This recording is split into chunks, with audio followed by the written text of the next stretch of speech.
Hey guys, it's Eric from Quality Electric. Today we're going to talk about trip breakers, what to do if you find them, and how you can avoid an emergency service call.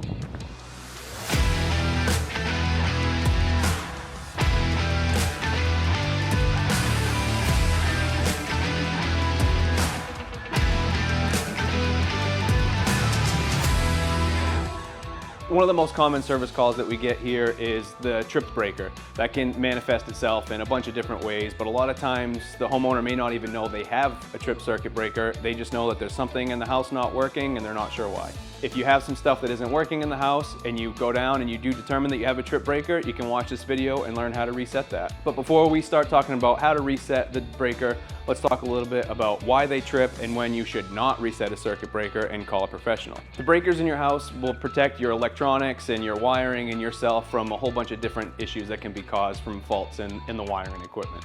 That can be an overload caused by too many things plugged in or turned on or being used at the same time. There can be a direct short to ground or short to neutral. There's a lot of different reasons that breakers can trip. If you think you might have a trip breaker, the first thing you want to do is assess the situation. Look around at the stuff that's not working. Make sure you're looking for signs of sparking, smoking, anything like that. A lot of people describe the electrical burn smell as kind of like a fishy odor.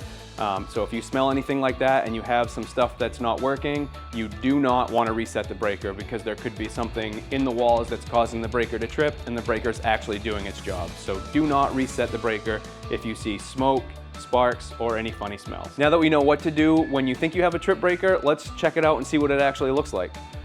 So right here we have our demo panel and you can see two of the breakers are tripped. These are two different types of breakers, that way you can see what it looks like for two different manufacturers of breakers, but you'll notice that they look pretty much the same. This breaker right here is not tripped, it's just in the off position. This one right here is tripped. You'll see it's in between the off and the on. If you were to try and just simply turn it on, it won't turn on. That means it's tripped. So if you come down to your panel, some things aren't working, you have determined the area is safe, there's no sparks or smoke or funny smells or anything like that, you just want to reset the breaker and see if things come on. All you're going to do is go over to the panel, turn the breaker all the way off, and then turn it back on.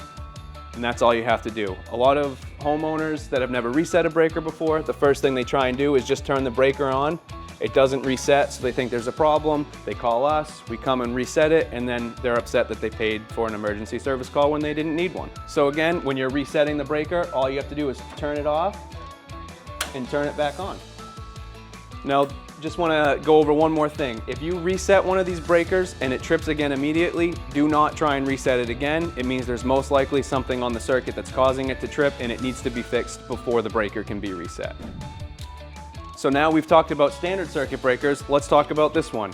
This is a ground fault circuit breaker. It does a lot of the same stuff, but there's just a couple extra features on here. The manufacturer of this circuit breaker has a little trip window. So this one, when it is tripped, you can see there's a little orange light on there that'll let you know it's tripped. All that means is you can quickly look at it and tell if it's tripped. Everything else about the circuit breaker, as far as resetting it goes, is exactly the same as a standard breaker. Turn it off, turn it back on, and you're back in business. This is a ground fault circuit breaker. We have another video about ground fault protection. You can check that out if you want to learn more about what that means. If you ever want to test your GFI circuit breakers, all you do is push this little test button, and if this was powered up in the panel, it would trip as soon as you hit the test button. All right guys, thanks for watching. Hope you guys learned a little bit about how to reset a breaker, and hopefully it can save you guys from those annoying late night emergency service calls. I just want to mention one more time, if you smell anything weird, see anything weird, or the breaker trips right away as soon as you reset it, stop what you're doing, call an electrician. Even if it's not us, call somebody in there to come take a look at it and make sure your home's safe.